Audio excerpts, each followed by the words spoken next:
Assalamualaikum warahmatullahi wabarakatuh. Waalaikumsalam warahmatullahi wabarakatuh. Baik, kita akan langsung mulai sambil menunggu peserta yang lain ya. Mohon maaf Baik. karena untuk hari ini kebetulan saya ada 3 kelas sampai jam 11 malam ya. Jadi kebetulan untuk yang kelas ini kita sedikit lebih awal gitu. Dan 2 kelas lainnya insya Allah sampai malam saya ini. Insya Allah makanya pas ada waktunya di jam ba'da maghriban ya. Baik, kita akan langsung mempersingkat waktu. Naam, haya bina an nabda hadhil muhalaqa wa naftatiha bidu'a. Allahumma anfa'na bima 'allamtana wa 'allimna ma yanfa'una wa zidna ilman yanfa'una. Rabbi shrah li sadri wa yassir li amri wahlul 'uqdatan min lisani yafqahu qawli. Thayyib, al-an haya bina an nabda hadhihi dirasa unzur ila syasha amamakum, lihat kepada layar dan kita akan menyambung pembelajaran sebagaimana yang sebelumnya ya. Bahwa sebelumnya kita masih membahas tentang la nafiyah lil jinsi. Ini la nafiyah lil jinsi di sini ada juga la yang bukan nafiyah lil jinsi. Berarti ini la-nya la nafiyah biasa ya, tidak al istighraq.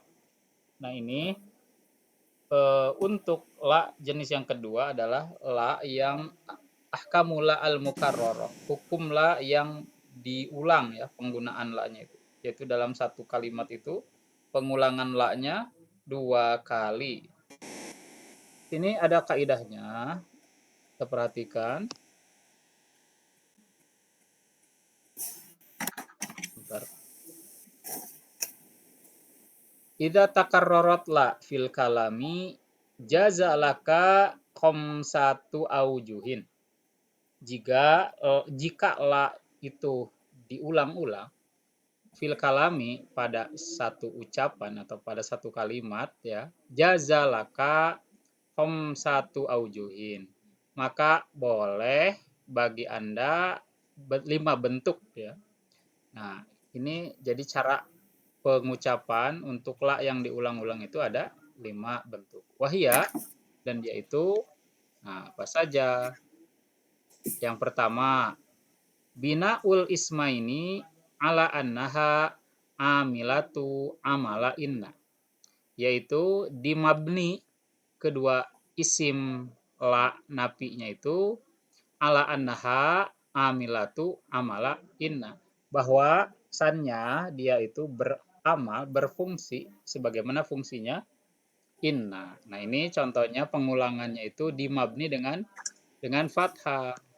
Nah, yang pertama contohnya la haula wala quwata illa billahi. Nah, jadi untuk poin yang pertama adalah di mabni pada fathah. Yang pertamanya subjek pertama. Jadi kan ini intinya diulang-ulang la-nya. Berarti maksudnya ada 2 subjek di sini. Subjek pertama haula, subjek kedua quwata itu ya. Nah, untuk la haula wala quwata itu kedua-duanya harus mabni kepada fathah. Ini bentuk pertama, yaitu binaul ismaini. Yaitu di mabninya kedua-duanya itu apabila kita meninjaunya sebagai isim yang berfungsi sebagaimana di difungsikan inna. Berarti ada isim innanya, ada juga isim khobar innanya. Tetapi di sini kan bukan inna, tetapi adanya isim la dan khobar la gitu ya. Nah, di sini mana isim la-nya pada la haula wala quwata illa billahi? Haula quwata. Nah, itu ya subjeknya itu haula dan wala quwata. Mana di sini khobar la-nya? Yaitu yang setelahnya ya, illa billahi, bersifat mustasna billah. Nah, kemudian itu pola yang dua-duanya mabni atas fathah. Berarti mabni itu memang tidak akan berubah ke tanwin ya, dan tidak bisa berubah kepada harokat lainnya, kecuali memang hanya kepada fathah saja. Kalau la-nya itu diulang-ulang. Jadi la pertama, la kedua. Ini khusus ya untuk la yang diulang-ulang, berbeda dengan konsep la yang hanya satu, yang al-istighraq gitu ya. Nah, kemudian yang kedua, boleh la haula wala quwata illa billahi, atau yang kedua raf'uhuma. Kedua-duanya di rofa. Berarti dia bukan mabni. Karena dia sudah mu'rob ya. Mu'robnya Ya. kepada rofa. Ala annaha amilatu amala laisa. Nah, kalau kita mempertimbangkannya sebagaimana fungsinya laisa. Sedangkan laisa itu tarfa'ul isma wa tansibul khobar. Dia itu meropakkan isim laisa dan menasabkan khobarnya. Nah, kita lihat. La haulun wala quwatun illa billahi. Nah, jadi di sini yang pertama haulun wala quwatunnya itu dianggap sebagaimana fungsinya laisa. Jadi dia seolah-olah isim laisa pada la di sini. Maka menggunakan tanwin dhammah. La haulun wala quwatun illa billahi. Nah, illa billahinya itu berarti dia fi mahalli nasbin, pada kondisi nasab ya. Dia sebagai predikat yang kedudukannya nasab sebagai khobar la yang fungsinya sebagaimana laisa. Jadi boleh kita mengucapkan la haula wala quwata illa billahi atau la haulun wala quwatun illa billahi apabila kita mengulang-ulang huruf la yang di sini adalah an-nafiyah ya. Nah, kemudian selain yang mengulang la seperti tadi mabni kepada fathah yang kedua-duanya, kemudian marfu kedua-duanya. Nah, sekarang binaul awali alal fathi warob usani. Ini mencampur gitu. Yang ini mencampur. Boleh juga kita menggunakan campuran. Boleh kita mengucapkan la haula wala quwatun illa billahi, atau pola yang keempat rob'ul awwali wabina usani alal fathi. Dibalik ini yaitu meropakkan yang pertama dan memabnikan kepada fathah yang kedua. Nahwu contoh la haulun wala quwata illa billahi. Nah, ini kebalikannya justru dari yang di atas. Ini membalik ya. Kalau yang di atas la haula yang di mabni kepada fathahnya itu la haula, yaitu isim pertama, isim la pertama, sedangkan kalau yang di bawah isim la kedua. Ini dibalik saja ya. Boleh la haula wala quwatun illa billahi, boleh juga la haulun wala quwata. Nah, ini sedikit kebalik ya. Jadi boleh, itu pola-pola yang pilihan ya. Nah, tapi nanti kita lihat pada pola yang selanjutnya. Baik, sebentar tunggu. Nah, nomor 5 ini binaul awwali alal fathi wa nasbusani. Nah, ini sedikit berbeda dari yang sisanya yang 4 sebelumnya.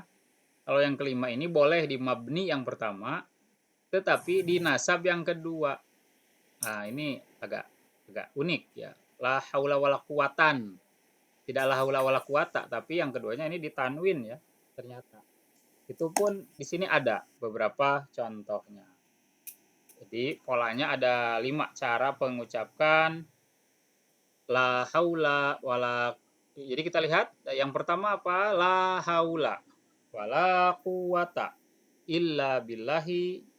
Kemudian apalagi? La haulun wala quwatun illa billahi. Boleh juga mengucapkan la haula wala quwatun illa la billahi. haula wala quwatun illa billahi. Dan juga sebaliknya la haulun kebalikannya wala quwata illa billahi, atau yang keduanya malah ditanwin fathah. La haula wala quwatan illa Illa billahi. Itu pola-pola yang memang ada dan diucapkan oleh orang-orang Arab gitu ya. Nah, pola-pola tersebut tidak dipersalahkan mau menggunakan yang mana karena memang itu adalah konsensus ya. Bahasa itu konsensus. Konsensus itu iya persetujuan masyarakat setempat, masyarakat Arab dalam pengucapan dan kaidah-kaidahnya. Karena ini bahasa mereka, bahasa Arab, berarti memang kaidahnya harus sesuai penduduk setempat itu. Jadi di dalam penduduk setempat orang Arab bahwa pengucapan yang diakui itu ini tadi ada 5 jenis pengucapan dari la al-mukarroroh, yaitu la yang diulang-ulang 2 kali. Tetapi ada catatan di sini. Wahadzal wajhu, dan pola-pola yang ini maksudnya di pola 3, 4, 5 ini ad'afuha adalah yang paling lemah. Maksud lemah itu apa? Jarang digunakan. Bahasa yang tidak populer tetapi tidak dipersalahkan untuk digunakan, hanya tidak populer. populer. Wa aqwaha, sedangkan yang paling kuatnya maksudnya bahasa yang sering digunakannya, bahasa yang paling populernya bina ul ismaini. Justru yang Pertama, dimabni kepada fathah saja dua-duanya. Itu yang sering digunakan itu justru la haula wala kuatan quwata illa billah. Itu yang paling paling populer. Summa huma, atau yang runner up-nya, ya runner up berarti yang sedikit lebih populer dari itu apa? Yaitu la haulun la haulun wala kuatun quwatun illa illa billah. billahi. Itu adalah yang paling populer digunakan ya. Jadi kita sedikit garis bawahi, yang populer adalah yang sebentar. Pertama, Kita ganti dulu. Nah, ini yang paling populer ya. La haula wala quwata illa billahi. Itu yang sering dibaca, populer. Kemudian yang kedua adalah runner up-nya la haulun wala quwatun illa billahi. Jadi boleh. Ya mendingan yang populer ya mengucapkan, tetapi ya, tidak salah sekali-kali kita gunakan yang lain-lain untuk pembiasaan ya. Untuk pembiasaan, untuk pembelajaran. La haula wala quwata illa billahi. Silahkan gunakan yang itu. La haulun wala quwatun illa billahi. Gunakan juga sekali-kali yang itu. Dan yang jarangnya pun untuk sedikit murojaah, gunakan juga. Tidak masalah, la karena tidak haulun wala dipersalahkan. quwatun Yaitu la haula wala quwatun illa billahi, la la haulun wala haulun quwata wala quwata illa billahi, atau la haula wala quwatan illa billahi. Hanya saja ini tidak populer tetapi tidak dipersalahkan. Nah, faidatun di sini faidahnya qad yuzafu ismu la nafiyat lil jinsi.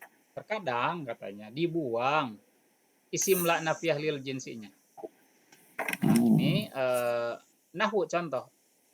La alaika, la ba'sa alaika. Nah, di sini justru yang dibuangnya itu baksanya. Di sini kita membahasnya mengenai la nafiyah yang dibuangnya ya, yang yuhzafu. Nah, ini yang dibuang. Terkadang ada ucapan-ucapan yang memang semacam langsung. Di sini la alaika. Maksudnya la alaika di sini ai la ba'sa alaika. La ba'sa tidak mengapa alaika atasmu. Ya, jadi maksudnya ini bila kita ditanya sesuatu, apakah boleh saya begini-begini? La ba'sa alaika, tidak apa-apa bagi Anda gitu ya. Ini baksanya tidak diucapkan, tapi dibuang saja. Dan terkadang cukup hanya khobarnya saja gitu. Alaikanya saja. Alaikanya kan di sini khobar ya. Khobar yang baksunnya justru dibuang. Atau baksun itu kalau dia tidak ada la. Kalau ada la ya la baksa. Kalau la-nya memang al-istigrok. La baksa. Maksudnya kalau la-nya al-istigrok, la baksa alaika berarti maksudnya sama sekali tidak ada masalah bagimu, maksudnya boleh, sangat boleh sekali gitu. Kalau la-nya al istighraq dengan di fathah. Jadi sangat-sangat diperbolehkan ya, la ba'sa alaika, la ba'sa alaika. Nah, kemudian yang kedua, catatan yang kedua, ini tadi yang dibuang apa namanya? Isim la-nya. Bismillah. Nah, sekarang waqad yuhzafu khobaruha. Tetapi terkadang dibuang juga si predikatnya. Nah, ini justru membuang predikat kalau yang di sini. Jadi yang dibuangnya itu P ya, predikat yang di sini. Kalau yang di atas yang dibuangnya subjeknya gitu.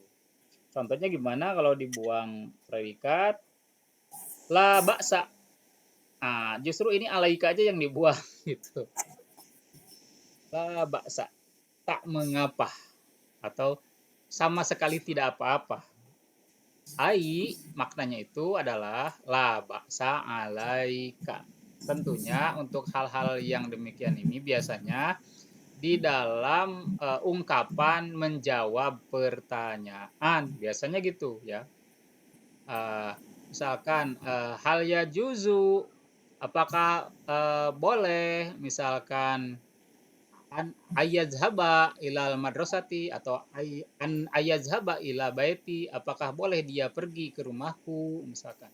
La ba'sa alaiha atau alaihi ya kalau pada perempuan atau pada laki-laki alaihi, la ba'sa alaihi atau padamu misalkan, apakah boleh saya pergi ke rumah teman saya misalkan, la ba'sa alaika, tidak mengapa untukmu. Maka menjawab pertanyaan boleh yang dibuang itu pada la nafiyah itu subjeknya, boleh juga predikatnya. Jadi tidak mengapa ya itu diperbolehkan karena ya yang namanya bahasa kan tidak kaku ya.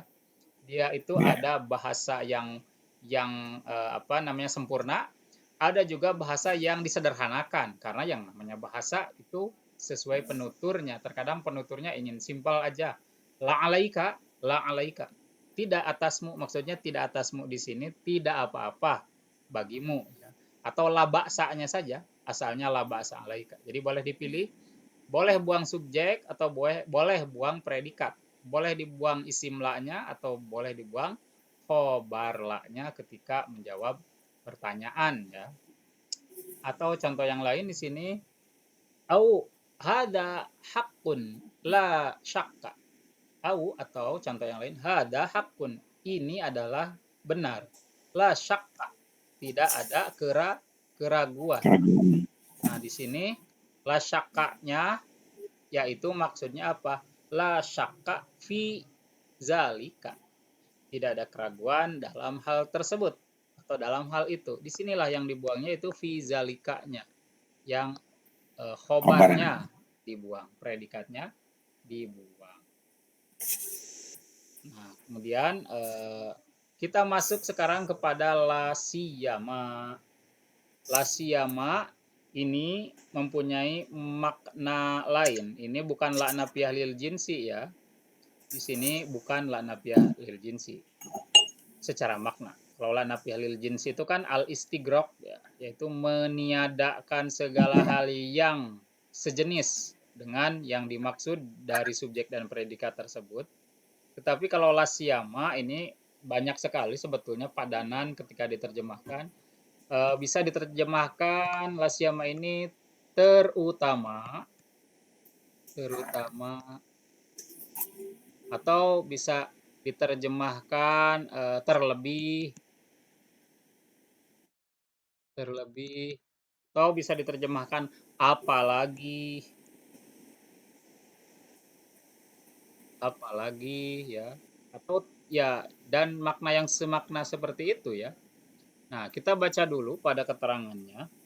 Wahunaka sigotun li la annafiyah lil jinsi. Dan di sana ada satu bentuk pada la annafiyah lil jinsi wahya sigotu la siyama, yaitu bentuk la ditambah siya ditambah ma. Jadi ini ada tiga ya. Ada tiga. Yang kedua artikel, yang satu nomina atau noun ya. Pertama, la di sini adalah artikel atau dia itu huruf. La di sini yaitu hurufnya. Kemudian siya dia itu berupa isim ya, isim dari isim la-nya. Kalau ma-nya di sini seringkali dianggap ma zaidah ya, tetapi nanti ada perbedaan pendapat beberapa. Nah, contohnya uhibbul fakihata. Apa makna al-fakihah? Uhibbul fakihata la siyamal burtuqalu atau la siyamal burtuqali. Uhibbu saya suka al-fakihata buah-buahan la siyama terutama atau terlebih atau apalagi al-burtuqalu jeruk. Atau Jeruk. boleh juga menggunakan pola di mudhaf ilaih yaitu al-burtuqali. Nah, ini polanya bisa menggunakan marfu, bisa menggunakan majrur. Kemudian fa'la nafiyatun lil jinsi. Sedangkan la-nya di sini kan keterangannya pada la siyama tadi itu, la-nya itu nafiyatun lil jinsi. Nah, ini betul-betul menafikan secara jenis. Berarti menafikan jenis itu maksudnya al-istighraq ya. Siya ismuha, sedangkan siya itu adalah isimnya. Wa khobaruha mahzufun daiman. Jadi khobarnya itu selalu dibuang atau predikatnya itu selalu dibuang. Justru subjeknya sudah ada di sini. Siya. Siya. Ya.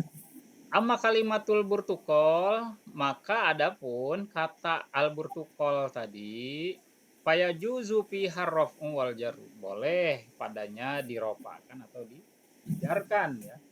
Dengan alasan apa kalau dirofakkan? Farraf'u kalau dirofakkan itu ala annaha khobarun limubtadain mahzufin. Bahwa sesungguhnya kalau dirofakkan dia itu merupakan khobar dari mubtada yang mahzuf atau dia itu merupakan predikat dari subjek yang dianggap dibuang. Nah, jadi dia justru malah jadi predikat ya dari subjek yang dibuang. Wal jarru, sedangkan kalau dijarkan ala annaha mudhafun ilaihi, dia dianggap sebagai mudhaf ilaih bi'tibari ma fi'la siyama zaidatun, dengan menimbang atau meninjau ma pada la siyama, maknya maksudnya yang ini kan ma zaidah adalah bentuk zaidahnya gitu. Jadi maksudnya maknya dianggap tidak berfungsi, justru burtukol itu adalah mudhaf ilaih dari siya gitu. Mudhaf ilaih. Asal dengan catatan kalau kita menganggap maknya itu mak zaidah. Jadi dia tidak mempunyai, zaidah itu kan memang tidak mempunyai posisi apapun dalam gramatikanya. Dianggap tak berlaku, sehingga yang berlakunya itu siya dan mudhaf ilaihnya. Siya dan burtukol. Siyama burtukol al burtukoli. Nah, itu di majrur, di mudhaf ilaih. Wa iza kanatil kalimatul lati ta'ti ba'dala siyama, dan apabila kata yang datang setelah la siyama itu nakirotan adalah nakiro, jaza hadanil wajhani wa jaza wajhun salisun. Boleh menggunakan dua bentuk ini ya, maksudnya tadi al burtukolu dan al burtukoli ya. Kalau kata yang datang seperti lasyama itu dinakiro, karena kalau tadi kan al burtukol tadi ma'rifah ya. Ma'rifah ya. Itu uhibbul fakihata lasyamal burtukolu al burtukoli, ini kan ma'rifah ya, ada alif lam di atasnya. Ya. Al, sini kan ada al, sini juga ada al. Nah, ini untuk yang ma'rifah ini penggunaan kata setelah lasyama itu kan dua bentuk ya kalau yang ma'rifah. Tetapi untuk yang nakiro, bagaimana kalau yang nakiro tanpa alif lam, yaitu ditanwin? Nah, pertama katanya boleh mirip kepada yang ini. sebagaimana yang ma'rifah, yaitu la siyama burtuqolun atau la siyama burtuqolin. Nah, tapi ada catatan lain di sini. Wajaza wajhun salisun, atau boleh bentuk yang ketiga. Ketiga. Wahwa nasbuha ala anha tamyizun. Boleh dinasab dengan pertimbangan bahwa dia itu dianggap tamyiz gitu. Contoh ini yang dimansub. Uhibbul fakihatta, saya suka sekali buah-buahan. La siyama burtuqolatun, gitu kalau yang pertama ya. Kalau yang dianggap dia itu merupakan khobar dari mubtada mahzub. Nah, sedangkan kalau la siyama burtuqolatin, dia itu merupakan mudhof ilaih dari siya yang maknya itu dianggap zaidah. Kalau burtuqolatan untuk yang tanwin begini, maka dia boleh dianggap sebagai tamyiz ya. Nah,